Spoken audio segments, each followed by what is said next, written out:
Pernah dengar tentang seorang perempuan yang kecantikannya disebut bisa menjatuhkan kerajaan? Tapi Cleopatra bukan cuma soal paras yang cantik, dia juga punya otak dan strategi yang bikin petinggi Romawi jungkir balik.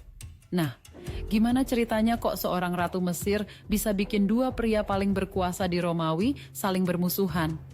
Cleopatra ketujuh, lahir tahun 69 sebelum Masehi. Dia bukan cewek biasa karena waktu naik tahta usianya baru 18 tahun dan harus memerintah bareng adik sekaligus suaminya, Ptolemy ke-13. Ya, zaman itu pernikahan sedarah di Mesir udah jadi hal biasa buat mempertahankan kekuasaan keluarga. Tapi yang bikin Cleopatra beda adalah dia bisa ngomong banyak bahasa, cerdas, dan ngerti politik.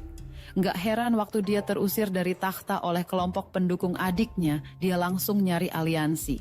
Dan siapa yang dituju? Julius Caesar, orang paling kuat di Romawi saat itu.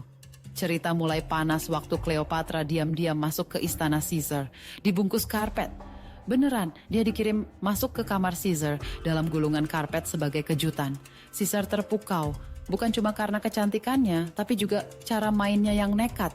Dari situ hubungan mereka makin intens.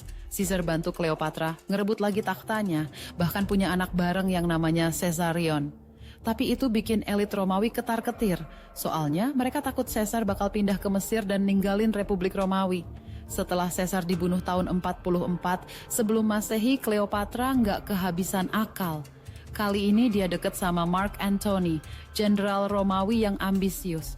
Mereka jadi pasangan power couple, sampai bikin Romawi terpecah jadi dua kubu, pendukung Antony dan pendukung Octavianus, yang nantinya jadi Kaisar Augustus. Nah, perang pun pecah.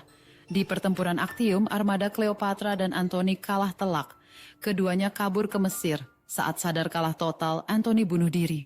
Cleopatra, konon katanya, dia bunuh diri dengan cara legendaris, biarkan dirinya digigit ular berbisa. Tragis? Banget. Tapi legendaris? Pasti.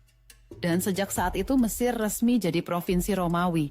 Kisah Cleopatra berakhir, tapi warisannya jadi abadi. Kisah Cleopatra bukan cuma soal cinta, tapi tentang perjuangan perempuan mempertahankan kekuasaan di dunia yang dikuasai laki-laki. Gimana menurut kamu? Dia ratu licik atau pejuang sejati?